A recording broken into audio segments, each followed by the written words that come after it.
Metrópolis. Oviedo, el ser humano, podría llamarse este encuentro con uno de los maestros más importantes de la pintura contemporánea en la República Dominicana y más allá. Siempre hemos dicho que los pintores, los escritores, los artistas no tienen que hablar, que su obra habla.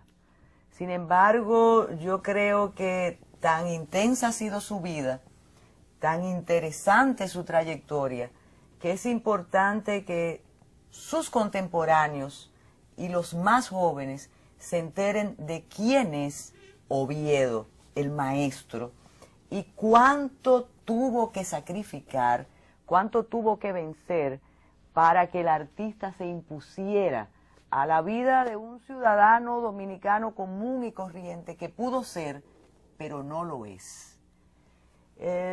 De manera fortuita ya hemos intercambiado algunas palabras y lamento que con la espontaneidad y con la franqueza que usted habló, el público no pudo registrarlo. Pero vamos a comenzar por el Oviedo que supo que era pintor y que iba a vivir de la pintura siempre, no a enriquecerse de la pintura, sino a vivir por la pintura. ¿Cómo empieza esa historia?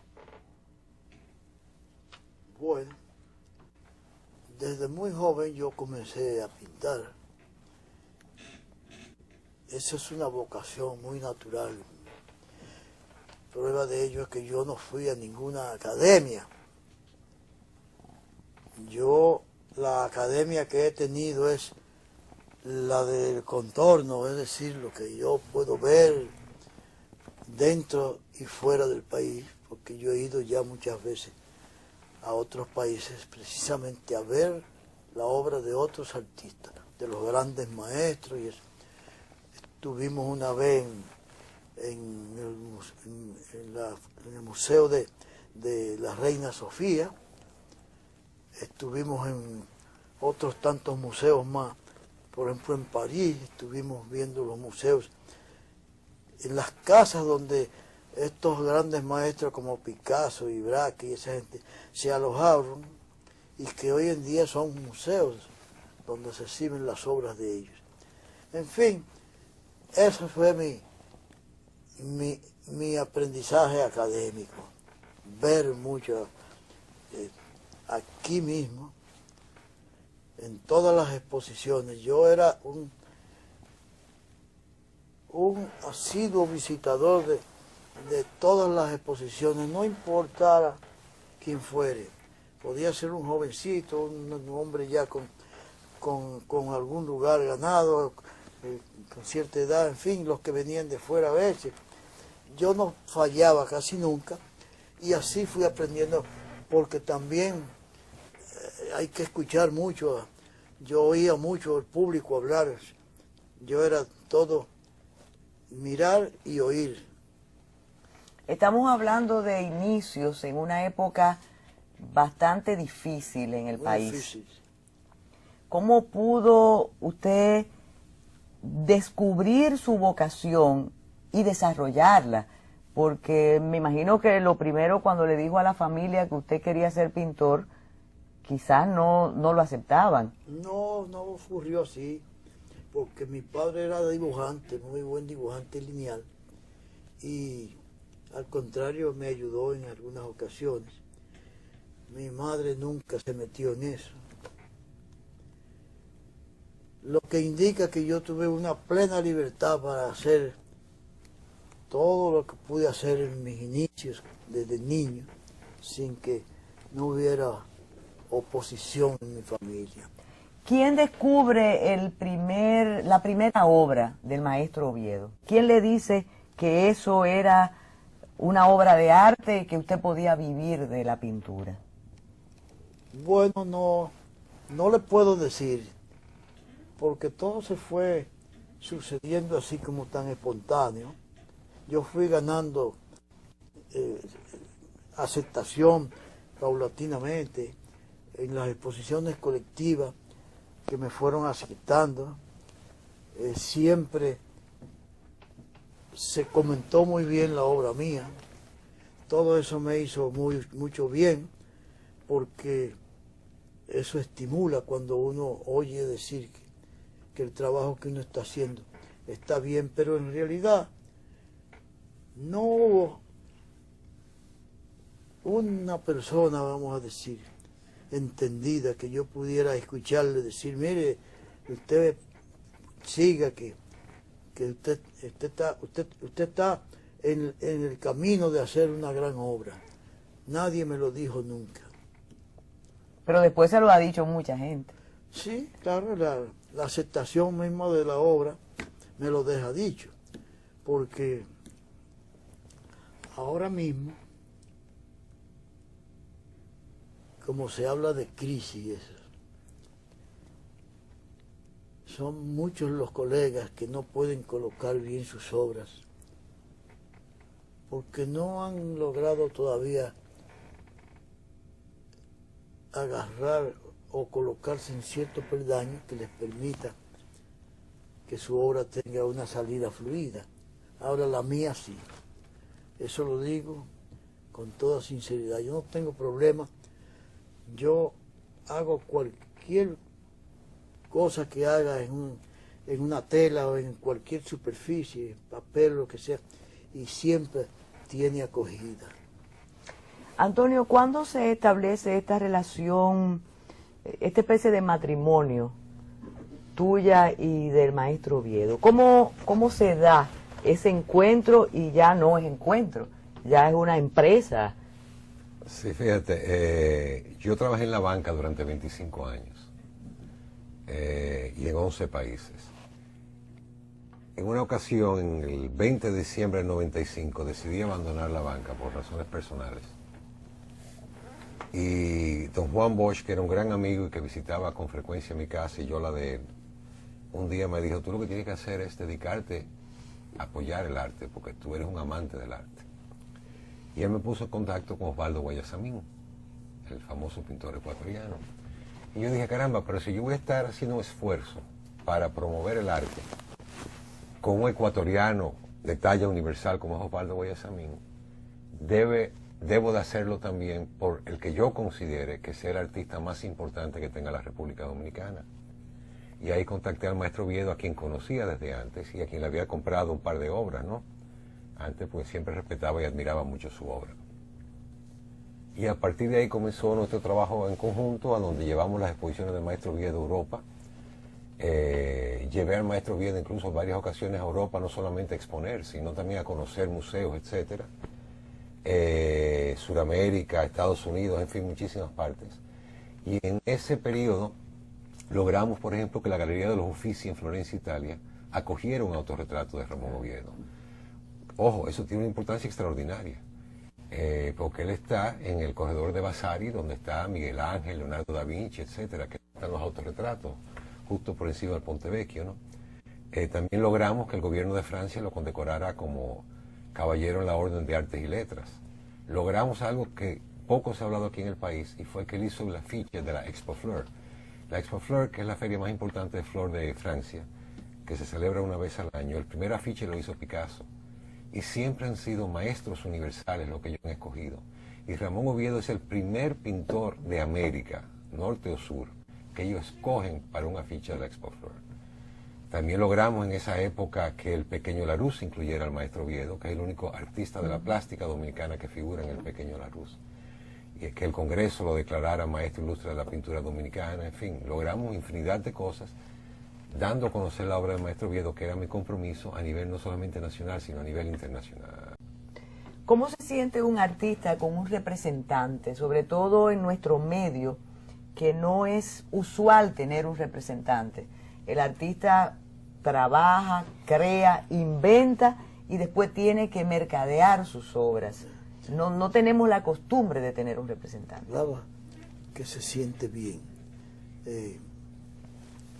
De seguro que todos quisieran tener un promotor de la obra, promotor y que la coloque y que haga porque el artista sea aceptado en ciertos lugares, como lo hizo Tony Ocaña. Y indudablemente que uno se tiene que sentir bien porque se quita cosas de encima, de lo que hablábamos fuera del aire, que yo lo fui echando a un lado porque yo entendía que debía trabajar a tiempo completo lo que es la obra. Y cuando uno tiene un respaldo así, uno va muy cómodo prácticamente, porque se desprende de todas esas cosas. También que yo he hablado en algunas ocasiones, pero especialmente cuando hablo con grupos de jóvenes que aspiran a situarse bien como artistas de las artes visuales. Y he dicho lo que voy a decir ahora. Cuando uno está comenzando, si no es un joven o una joven de familia pudiente que pudiera poner los materiales en grandes cantidades, uno va muy incómodo, porque es caro el material aquí en este país, muy caro. Un tubito de pintura le cuesta a uno cientos de pesos que en el comienzo uno no los gana con facilidad. ¿Quién sabe más de su obra, Tony Ocaña o usted? Yo creo que yo. Yo también. Yo No. también creo que... Mire, es Esa evidente... pregunta nunca me la habían hecho, Tony tampoco.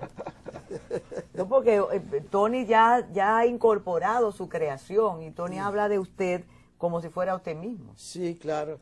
Y a mí me gusta que cuando va a hablar, cuando se tiene que hablar de mí, de mi persona y mi trabajo, sea él que lo haga, no yo. Porque yo para promoverme no aprendí, yo eso no lo sé hacer.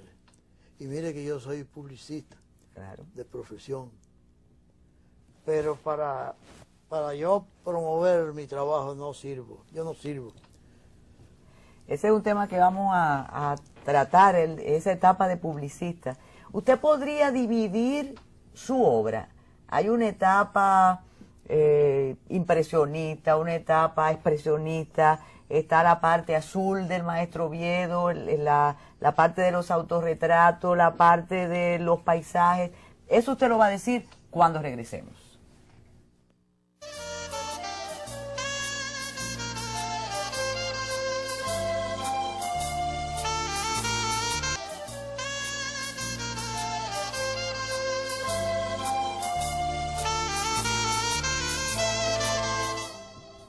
Estamos conversando con el maestro Oviedo, el ser humano, el hombre, el pintor.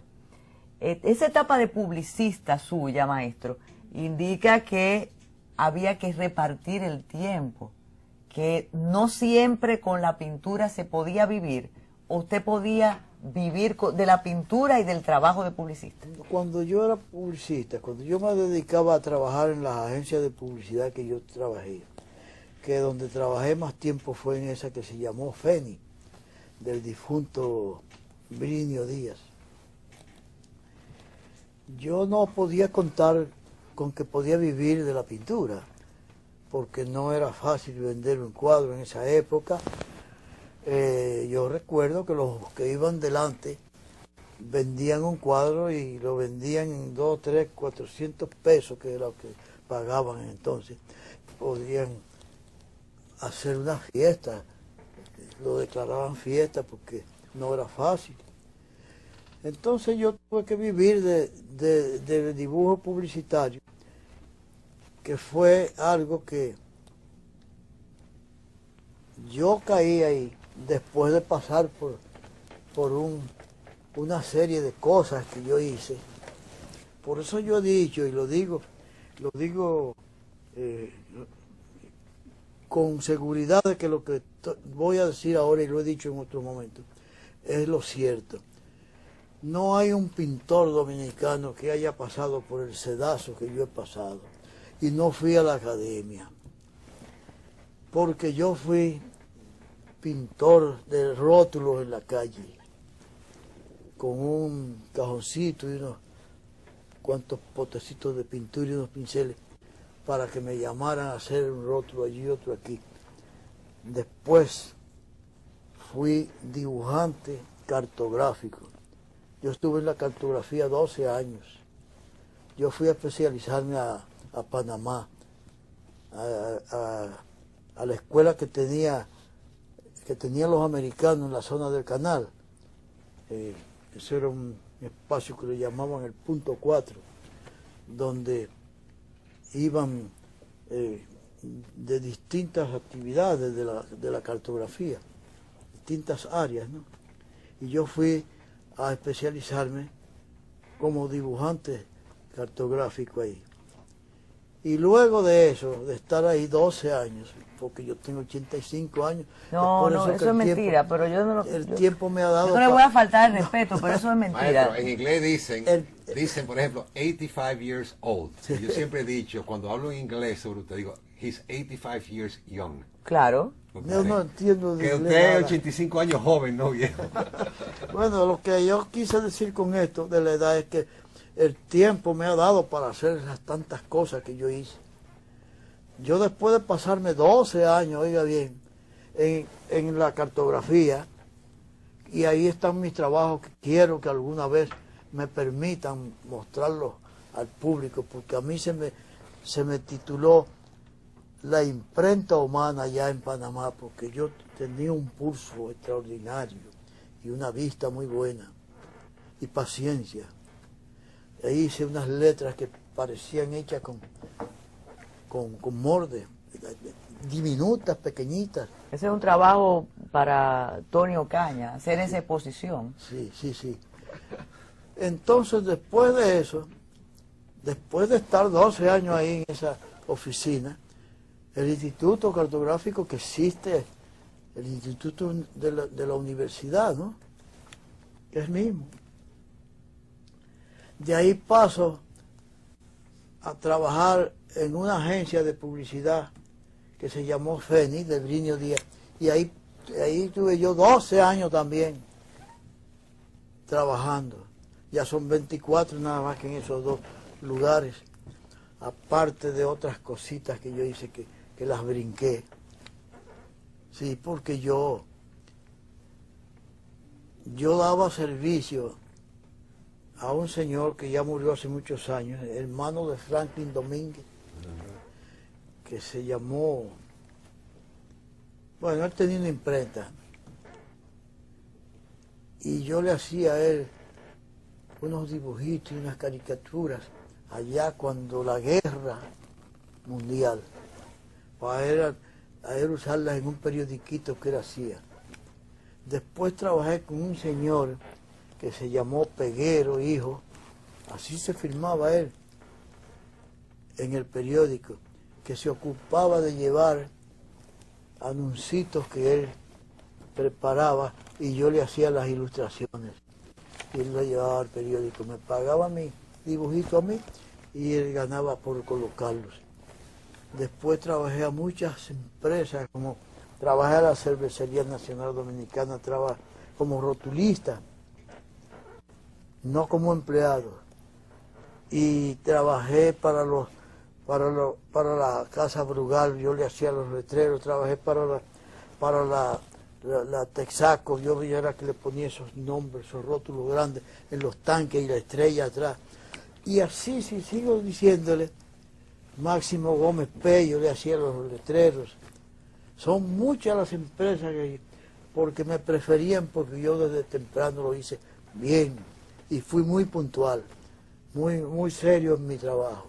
Nadie puede decir una mínima cosita de mí, porque en todas las actividades del hombre aparecen vagamundos. Yo sé que claro, en mi campo había unos que eran capaces de coger el dinero adelante y después no hacer el trabajo. ¿Cuál es su campo?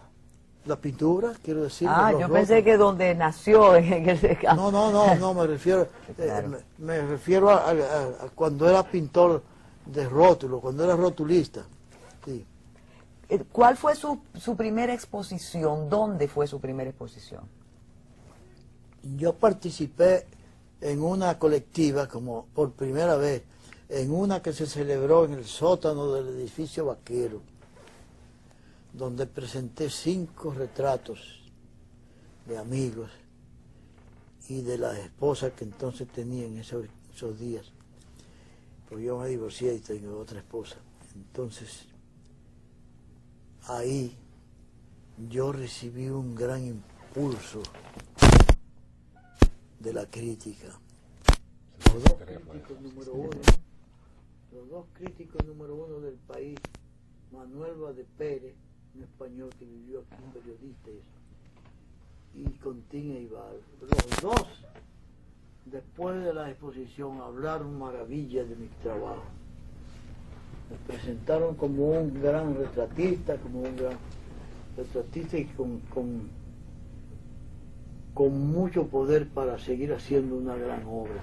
Usted dice que no fue a la academia, pero usted ha hecho un recorrido académico desde el rotulista hasta el ilustrador. Y domina todos los sismos. Sí, porque increíble. Como me dijo una vez con mucha razón, Domingo Liz, mi colega, me dijo que en realidad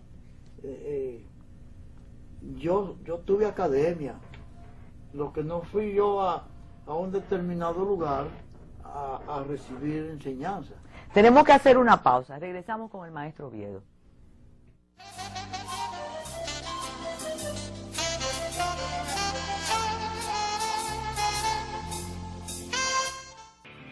Grupo León Jiménez, por una mejor nación, presenta Fórum.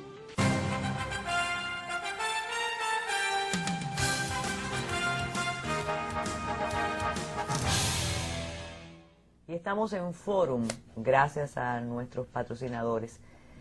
Me parece, creo pertinente usar el símil con los poetas. Hay poetas de versos libres que nunca han hecho un soneto ni lo saben hacer. Yo pienso que usted comenzó por el soneto para hacer después sus versos libres.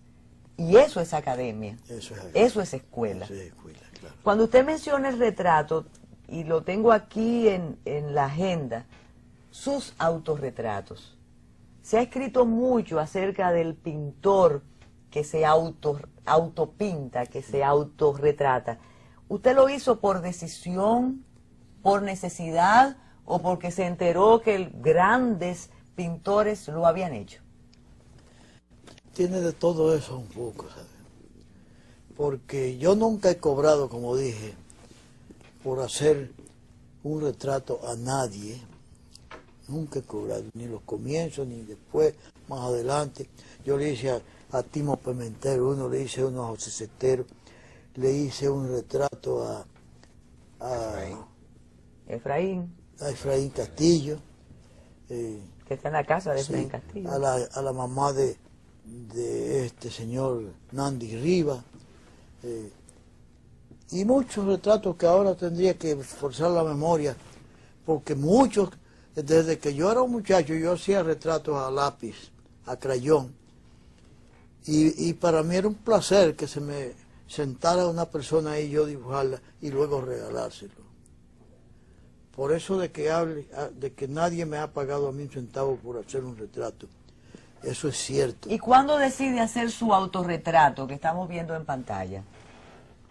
Bueno, ahí hice un retrato, un autorretrato. ¿Cuándo decide? Por petición de Antonio Cañas. El gran autorretrato de Oviedo sale a la luz pública en la década del 70. Yo tengo una versión que quizás él pueda estar en desacuerdo conmigo. En los 60 él hace una obra de corte social, donde hay una crítica social. Claro que eso viene. En los 70, él, que necesita evolucionar y evoluciona continuamente con cada obra, en los 70 él decide ya no retratar y hacer una crítica social, sino hacer una crítica más profunda, ya donde el personaje es él porque es parte de la tragedia humana, o de lo que tú le quieras llamar, del escenario humano. Ese autorretrato que estamos viendo, que se llama Autorretrato en Azul, es uno de los 5 autorretratos que el maestro Oviedo hizo para escoger uno para los Uffizi en Florencia, Italia. Ese fue realizado en 1999 probablemente. ¿Qué siente el pintor cuando se pinta, cuando se retrata, es más Bueno, exigente? Es el mismo placer que hacer una buena obra también, cualquiera. Claro, yo para hacer mis autorretratos, yo no tomo referencia, ni espejo, ni fotografía, porque ya yo me he visto tanto en el espejo, que ya yo me conozco mis facciones. Y más los autorretratos que últimamente yo he hecho, que son muy descompuestos, quiero decir, descompuestos plásticamente. Eso menos, yo no puedo coger referencia, yo ahí todo es invención. Eso, exacto. ¿Usted es crítico de su obra, maestro? ¿Eh? ¿Usted es crítico de su obra? ¿Usted, Sí, usted sí, sabe lo que está sí, bien, lo sí, que no sí, está bien? Sí, cómo no, porque yo cuando hago una obra, yo la contemplo mucho, demasiado. Yo me quedo mirándola y me detengo y después vuelvo y la miro mucho, hasta que yo creo que está bien, y es que la doy entonces a la luz. Hablamos de su aparente ausencia de academia, pero ¿siente usted que tuvo una influencia de algún pintor, de algún artista dominicano o extranjero en su obra desde sus inicios? Sí, claro que sí. Yo admiré la obra de Gilberto Hernández Ortega y la sigo admirando. A mi entender era uno de los hombres que tenía una mano así como digo yo de mí. Él nació para ser un buen pintor. Claro, después se desvió un poco del cauce de hacer una buena obra, que se dedicó a beber alcohol y se fue dañando ahí.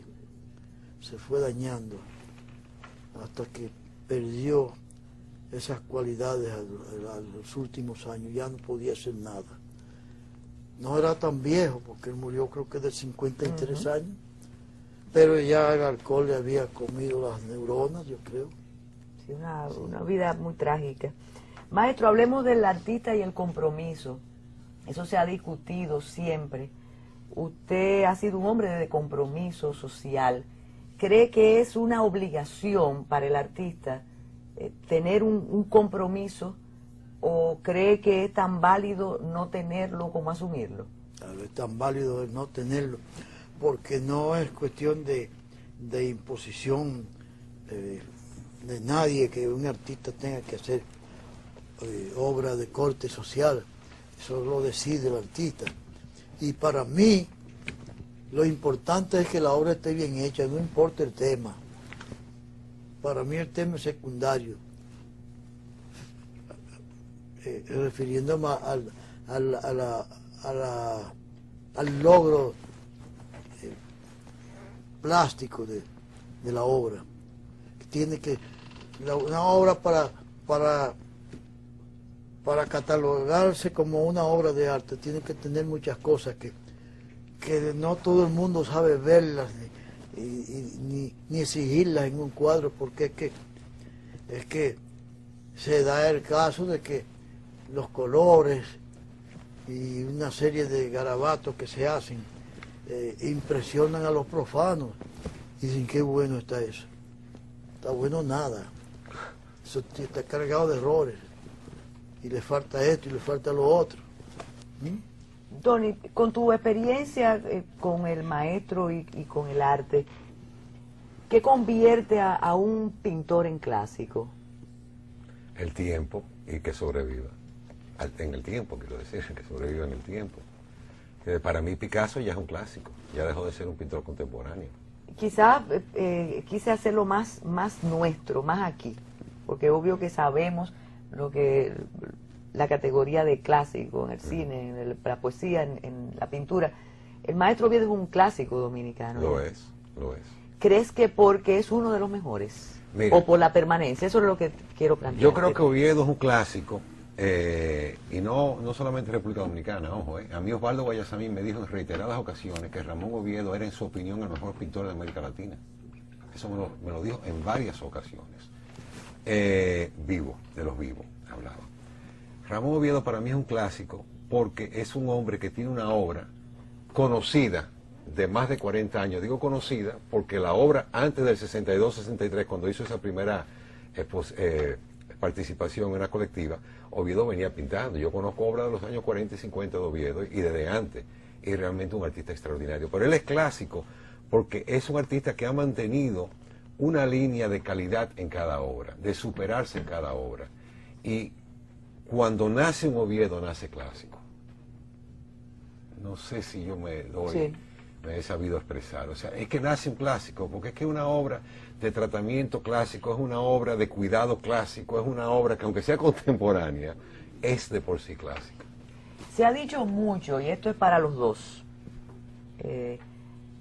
con los pudores en la respuesta que cada uno considere, se ha dicho mucho que aquí quienes pueden comprar obras de arte lo han hecho o lo hacían por esnobismo, que necesariamente no sabían apreciar lo que se le estaba presentando.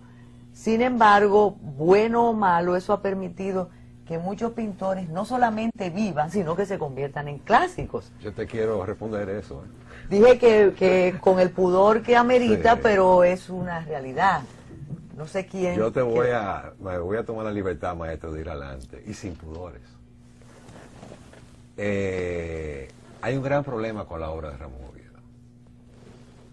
Si alguien va a tu casa y ve el Oviedo que tú posees, y quiere comprar otro Oviedo como el tuyo, pero más grande, le dice que le haga uno. No lo hay.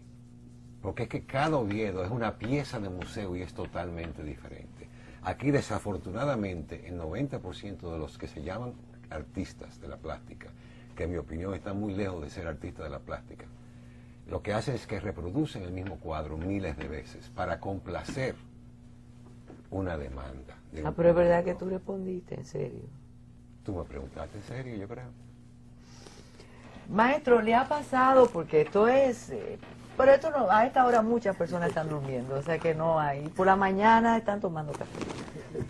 ¿Le ha ocurrido, y nada más díganoslo a Tony, a los muchachos que están aquí, a mí, le ha ocurrido que alguien lo ha llamado por teléfono y le ha dicho, Oviedo, yo quiero que tú me hagas un cuadro que tenga azul, que tenga rojo, que sea 20 por 25? Sí, dígamelo. Sí, cómo no.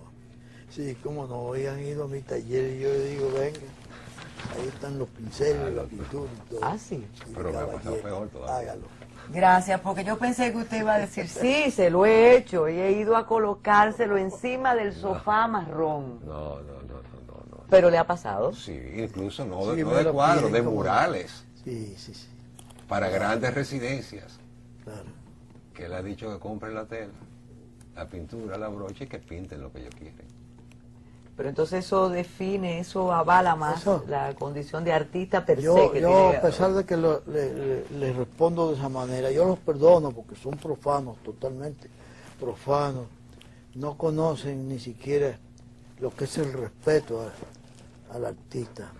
Y yo he hablado de eso en otras ocasiones y pongo como por ejemplo, pongo de ejemplo. A nadie se le ocurre ir donde Juan Luis Guerra a decirle cómo él tiene que hacer un merenguito, una pieza musical, ¿sabes? En nosotros, los de la plástica, las artes visuales, vivimos ese irrespeto a cada rato. Es como pedirle también a una obra. Maestro, yo voy a ir por allá para que usted me obsequie un cuadrito, aunque sea un cuadrito, que sea pequeño. Y yo por dentro de mí digo, vete a donde Juan Luis Guerra o cualquier artista de eso, a decirle que te cante unas cuantas canciones en tu casa. ¿Sigue creando el maestro Oviedo todavía? ¿Sigue usted creando? ¿Sigue pintando? Sí, como no, yo no me detengo. Yo pienso que me va a detener o la muerte o una enfermedad, un quebranto que me tuya, que me ponga todo esburruñado y no pueda yo ni coger los pinceles ni con la boca, ¿sabes? Tony, ahora que lo escucho, debe haber sido difícil en algunas ocasiones sugerirle al maestro ir a tal sitio, visitar tal lugar u ofrecer su obra, porque evidentemente tú tienes que ofrecer la obra, pero tú vas a decir eso, esta vez vas a tener tiempo para pensar cuando regresemos. Grupo León Jiménez, por una mejor nación, presentó Fórum.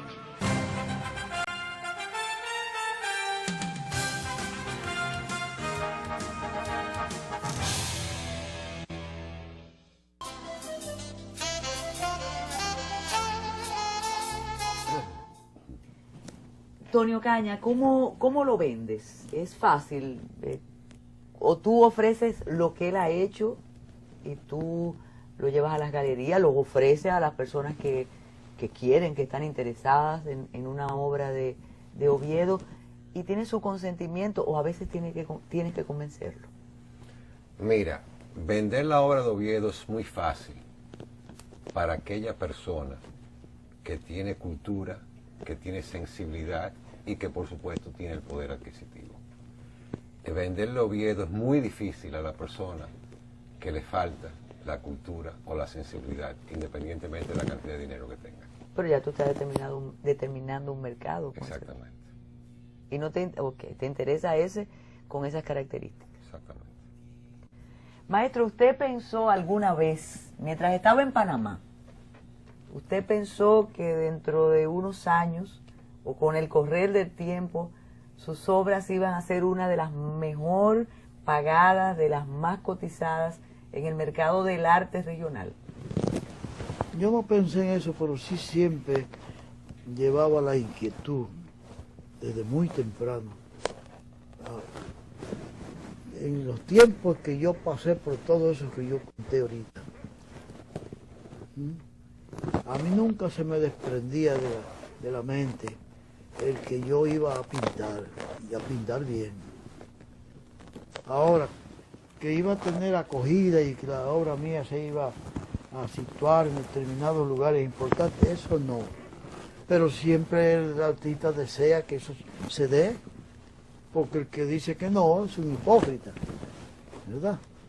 Pero de los centavitos que usted cobraba por sus ilustraciones, al precio, al valor que tienen sus obras, más que el tiempo hay mucho esfuerzo, ha transcurrido mucho esfuerzo. Claro, sí.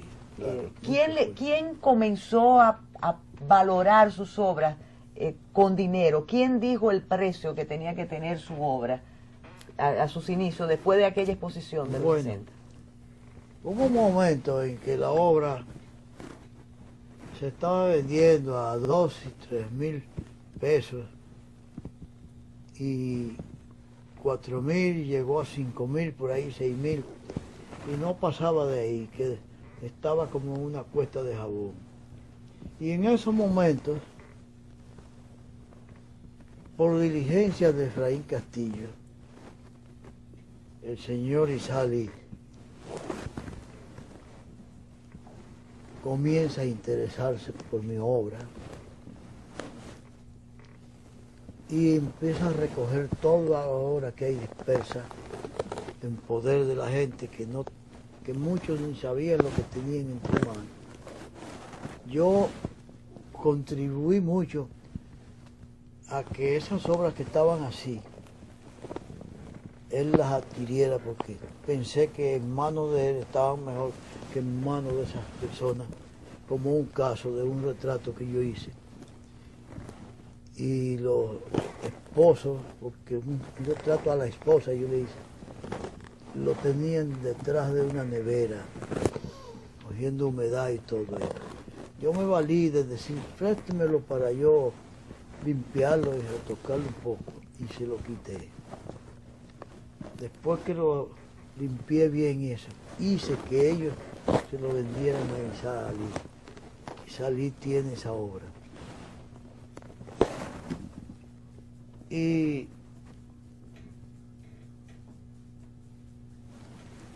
eso subió el precio porque sí, ya había una persona interesada en la obra. Que ahí como una laguna ahora. Sí, ahí es cuando... Comenzó la cotización Sí, alta, claro. Ahí se empezó, especialmente con la obra mía, comenzó a valorarse más. Ya daban 10.000, ya daban 12.000, así. Y ya damos lo que sea. ¿no? Sí, entonces,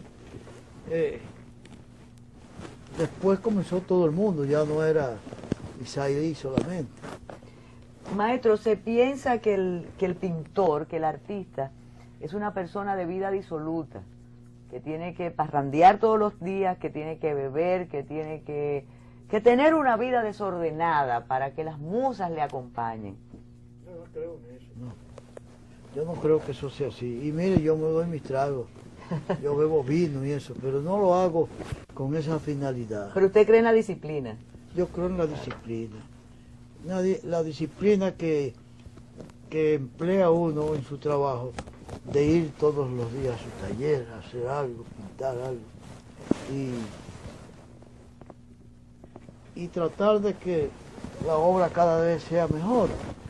Ese tipo de disciplina, porque lo que es,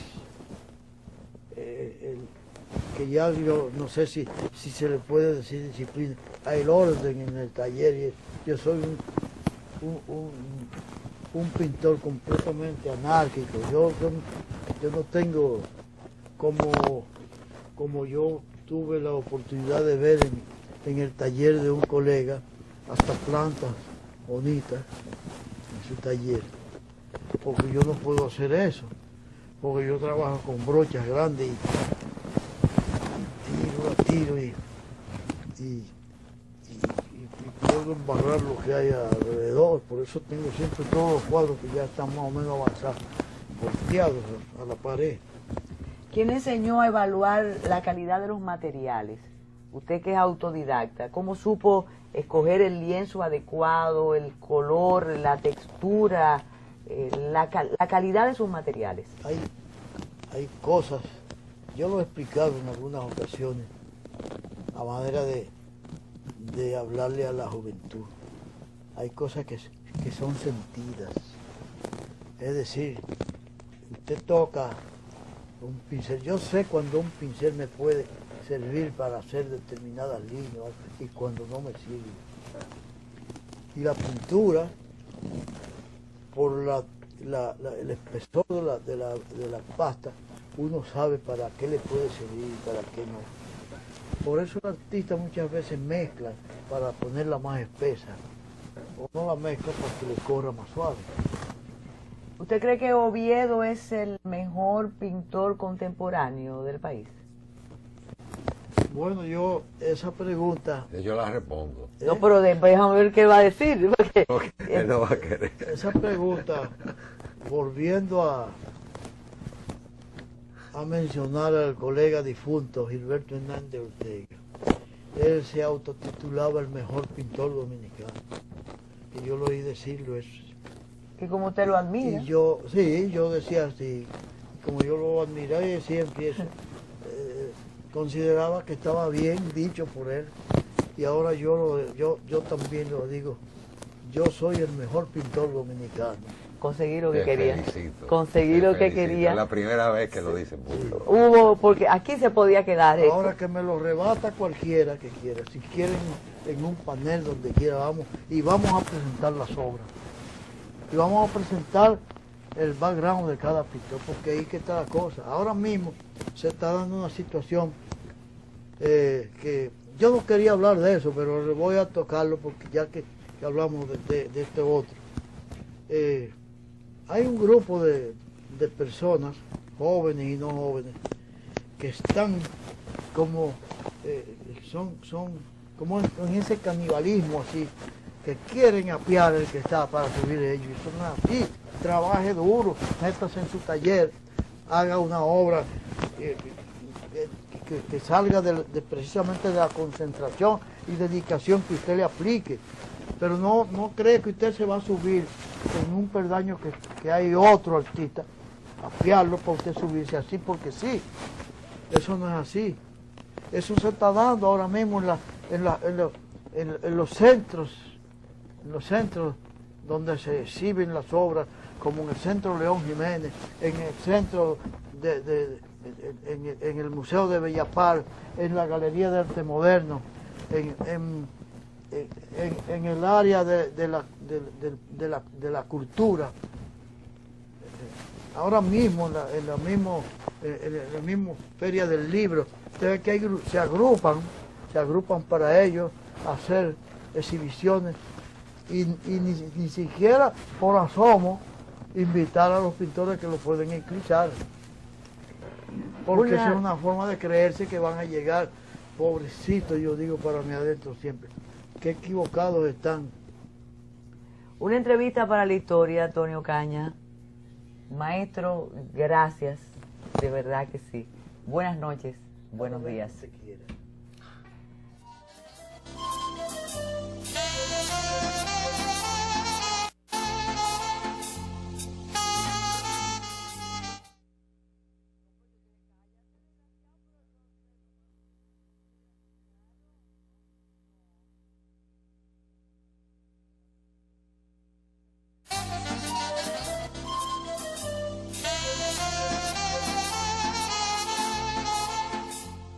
Metrópolis presenta una entrevista con el mejor pintor dominicano, dicho por él y dicho por todos. Oviedo, 11 de la noche, 7 de la mañana. No se lo pierda.